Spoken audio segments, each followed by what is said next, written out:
All right, so today is December 13th of 2023, and I don't have just a whole lot again to report, but I thought I'd let you know what's going on anyway.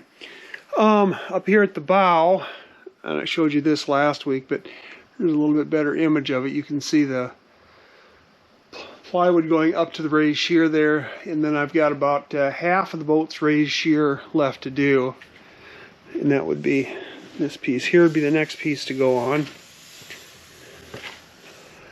And yeah, I'm pretty much ready to put it in. One thing you notice, you can see that little dowel sticking out of that screw hole there. What happens occasionally when I put these screws in is I'm hitting a crack or a place, the joint between where the two boards run parallel, and so that the screw doesn't bite. So generally what I'll do is I'll put another screw in above or below where the first one went in, and then I'll glue a little piece of dowel in, and I found an 1/8" dowel. Just, you can tap it in there and it fills that screw hole up. And then of course we'll have to fill all these screw holes with epoxy too. That dowel will get nipped off inside that hole a little bit, and then we'll fill all those later on. But I've been debating whether I should get take my little palm router and actually route out these seams a little bit to get more epoxy in there, thickened epoxy in there when I go to put or before I put the fiberglass tape over top those joints. Yeah, I don't know, we'll see. But that's going all right. And the biggest news I've got is I ordered my shaft and my propeller last week. So I would almost think that it should ship out this week. And of course, the shaft, once we got everything, measured, and that was not a big deal. But the propeller, that's a whole different story. I'm trying to decide. And I got David Guerra's book on props, and I've read that. I've gone through all the formulas and worked out what size prop I should need for the boat. And I've gone through the online prop calculators and listened to a lot of what professionals and just regular boat owners have said too about props and what's best. And pretty much universally they say, swing the biggest diameter prop that you can. You get more efficiency out of a bigger prop. Now, I don't know that for a fact, but that's what everybody's saying. But then, of course, they also have calculations for minimum prop diameter, maximum prop diameter, Yeah. So, I don't know. I was coming out with the 24 by 17 prop, was the appropriate size for the boat, doing all of David Guerra's calculations. And that would be a 3-bladed prop, 50% disc area ratio, kind of a standard deal there. So that's what I ordered. I ordered a 24 by 17 3-bladed prop, just kind of a standard 50% disc area ratio, and we'll see what happens. I would have liked to actually have ordered a 26. I think a 26 may have been better, but I don't know. Here's the deal. I mean, most people, props are kind of a black art almost. I mean, there are some people that have, I guess, a lot of experience, many, many years of experience in it, and they can get you close, but close is, I mean, every boat's going to be a little bit different and whatnot. So, but anyway, the theory I've got here is the 24 by 17, while it may not be quite enough prop for this boat, it'll certainly move the boat. I mean, that won't be an issue. So if I want to test the boat on the 24 by 17, and then if I decide I want to go a bigger prop or a little more pitch or whatever, I can always do that, and then keep the 24-17 as a backup, as a spare prop. I mean, it'll move the boat, maybe not as efficiently, or maybe it will. Maybe it'll be just perfect. But we won't know that until we get the boat in the water and do some tests. So that's where we're going. And like I said, I don't know when the prop and shaft will be here, but I would guess probably next week. I know it depends on how shipping goes. A 12-foot long shaft, it's going to be probably come in a box and all that, and it'll have to come on a truck shipment of some sort. And I told you I was working on this here again, this another door for inside the boat, and I got these little trim pieces that glue and nail on there.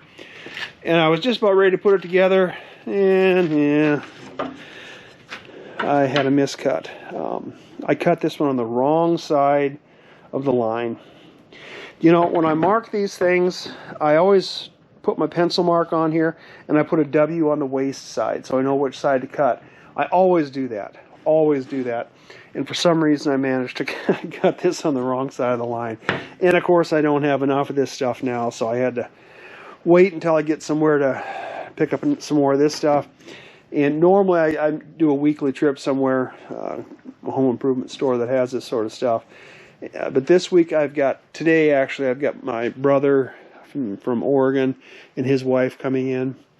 So they'll be here for a few days, so I probably won't get anywhere this week to do that. But and so the work will be a little more limited for the next few days too,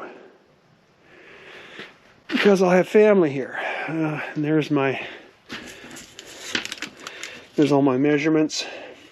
This time I made sure and wrote down opening size, so I knew what these measurements represented. But it should be good. But we'll have to wait until we get some more.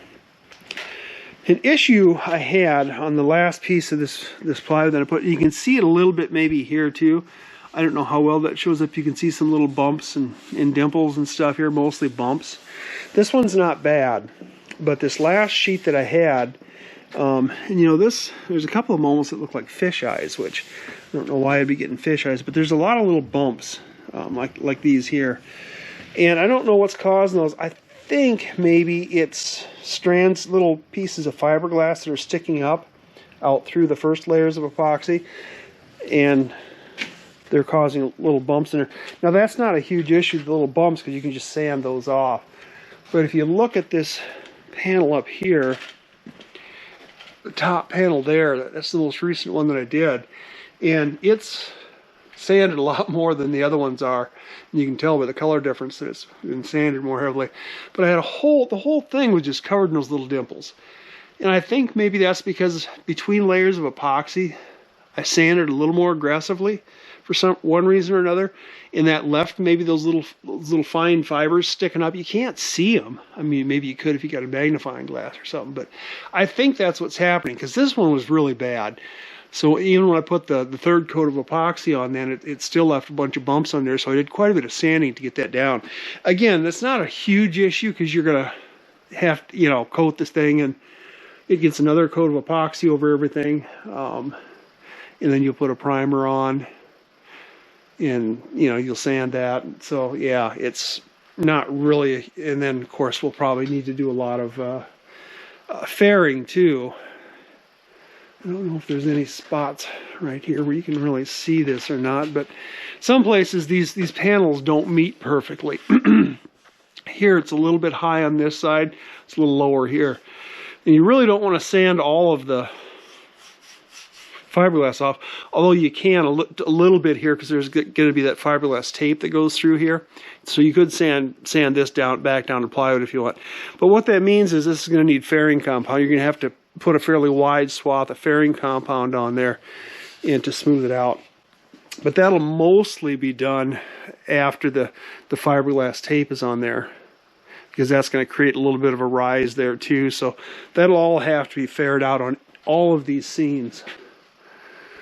So yeah, once this is all done, there's going to be a lot of work left to do. But yeah, I think most of that work will actually go fairly quickly.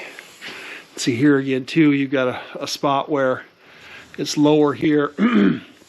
I think this part is actually pretty good, this high part, and I think there's a little bit of a dip in here. You can kind of feel it. So this bottom part here will have to be faired too. You'll have to fill in, and that's just to make it look nice. Excuse me.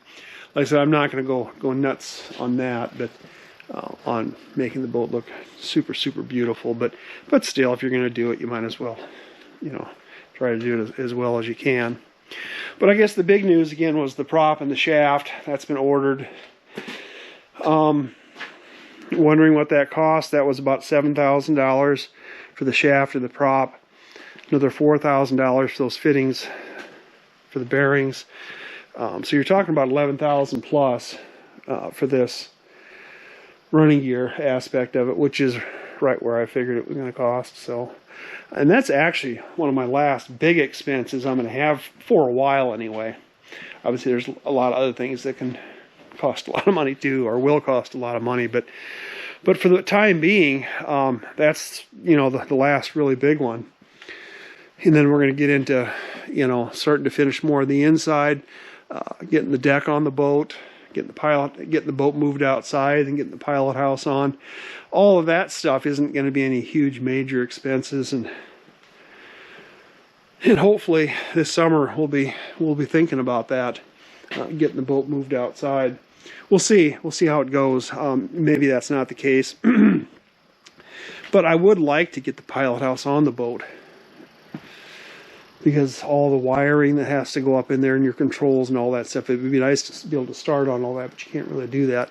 But then on the other hand, it's nice to have the boat inside to do work too, because, you know, next winter, when next winter rolls around, if I'm thinking I'm going to be doing a lot more of the interior finishing in the boat next winter, well, if it's outside, yeah, you can put heaters in the boat, and that wouldn't be a huge issue, but still it would just be much easier doing that work in here, closer to the tools, and got a heated shed, and yeah, but we'll see how it goes.